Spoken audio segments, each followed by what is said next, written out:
حج کے جو ہے وہ دیکھیے 3 مہینے ہیں. حج کے کتنے مہینے؟ 3 مہینے، شوال، ذوالقعدہ اور ذوالحجہ. جیسے حج کے 3 مہینے ہیں ایسے ہی حج کے 3 فرض ہیں. نمبر 1 نیت کرنا، احرام باندھنا. نمبر 2 وقوف عرفہ، اور نمبر 3 طواف زیارت. یہ حج کے جو ہے وہ 3 فرض کہلاتے ہیں. جیسے حج کے 3 مہینے ہیں ایسے ہی حج کے جو ہے وہ 3 فرض ہیں. اور اسی طرح حج کی یاد رکھیے 3 قسمیں. کتنی؟ 3 قسمیں.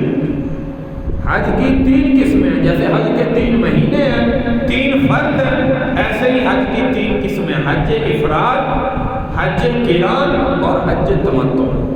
اب جو ہے وہ یہ کہتے ہیں حج افراد کہا جاتا ہے کہ میقات سے حج پہ جانے والا مسلمان بندہ صرف حج کا احرام باندھے، اس کو حج افراد کہا جاتا ہے.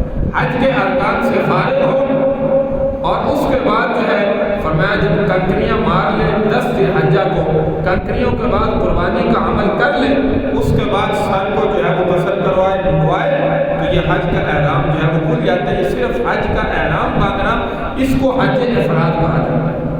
دوسری قسم ہے حج قران، جو پیارے پیغمبر صلی اللہ علیہ وسلم نے زندگی میں صرف ایک ہی حج فرمایا، وہ حج قران تھا. حج قران کس کو کہا جاتا ہے کہ میقات سے حاجی بندہ جو ہے وہ حج اور عمرے کا دونوں کا اکٹھا احرام باندھے، اس کو حج قران کہا جاتا ہے. یعنی پہلے عمرہ کرے، عمرہ کرنے کے بعد احرام نہ کھولے، اسی طرح اسی احرام میں فرمایا وہ حج کے مکمل طور پر ارکان ادا کرے، اور پھر جو ہے وہ احرام کھولے جب تمام ارکان سے فارغ ہو جائے، اس کو حج قران کہا جاتا ہے. اور تیسری قسم ہے حج تمتع. حج تمتع کہتے ہیں کہ پہلے مسلمان جو ہے وہ عمرہ کی نیت کرے، عمرہ کرنے کے بعد احرام کھول دے، پابندیوں سے فارغ ہو گیا، آزاد ہو گیا. اس کے بعد 8 ذی الحجہ کو دوبارہ پھر حج کا احرام باندھے، اس کو حج تمتع کہا جاتا ہے. پیارے پیغمبر صلی اللہ علیہ وسلم نے زندگی میں 10 ذی الحجہ کو ایک ہی حج کیا، اور وہ حج قران تھا. یعنی دونوں کا اکٹھا آپ نے احرام باندھا. حضرت علی مرتضیٰ رضی اللہ تعالیٰ عنہ کہیں سفر پر تھے، وہ بھی وہیں سے احرام باندھ کے جب سیدھا حرم میں پہنچے، پیارے پیغمبر صلی اللہ علیہ وسلم کی خدمت میں آئے. سیدہ فاطمہ الزہرا رضی اللہ تعالیٰ عنہ بھی موجود تھی، آپ نے بھی جو ہے وہ احرام باندھا تھا. تو آپ نے حج تمتع کا احرام باندھا.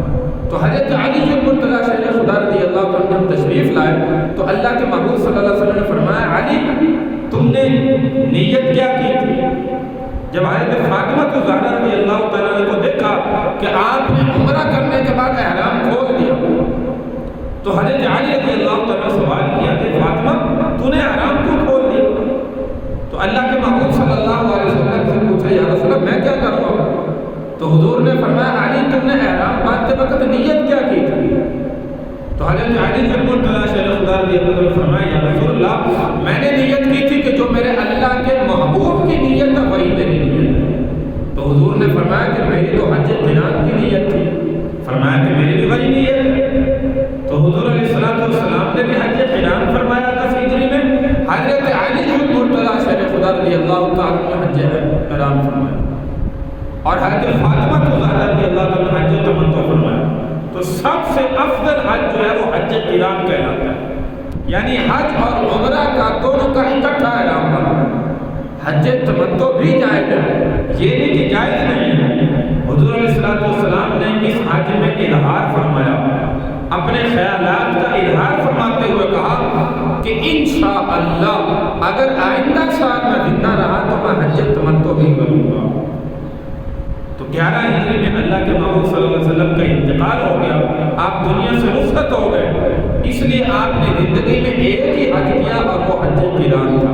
تو یہ حج کی 3 قسمیں ہیں، حج کے 3 مہینے ہیں، حج کے 3 فرض ہیں، اور حج کی 3 قسمیں ہیں: حج افراد، حج قران، حج تمتع. دعا ہے کہ اللہ تبارک و تعالی ہم سب مسلمانوں کو زندگی میں